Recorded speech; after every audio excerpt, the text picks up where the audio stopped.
नाज़रीन, पाकिस्तान IMF विच में स्टाफ लेवल मुआहिदो थी वियो आहे।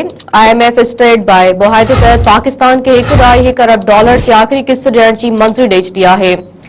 IMF तरफ़ां जारी कयल पधिराई में चयो वियो आहे त पाकिस्तान IMF जो मुआहिदो एग्जीक्यूटिव बोर्ड जी मंज़ूरी सां मशरूत आहे।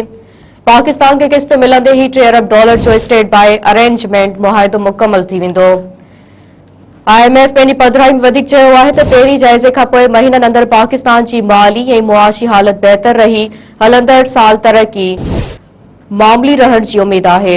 इक़्तिसादी कमज़ोरनि खे मुंहुं ॾियण लाइ जारी पॉलिसियुनि में सुधारनि जी ज़रूरत आहे। नाज़रीन, अव्हांखे हिकु भेरो ॿीहर ब्रेकिंग न्यूज़ ॾेई रहिया आहियूं त पाकिस्तान IMF विच में स्टाफ लेवल मुआहिदो थी वियो आहे। IMF स्टेट बाय मुआहिदे तहत पाकिस्तान खे $1.1 अरब जी आख़िरी किस्त ॾियण जी मंज़ूरी ॾेई छॾी आहे। IMF तरफ़ां जारी कयल पधिराई में चयो वियो आहे त पाकिस्तान IMF जो मुआहिदो एग्जीक्यूटिव बोर्ड जी मंज़ूरी सां मशरूत आहे। पाकिस्तान खे किस्त मिलंदे ही $3 अरब जो स्टेट बाय अरेंजमेंट मुआहिदो मुकमल थी वेंदो।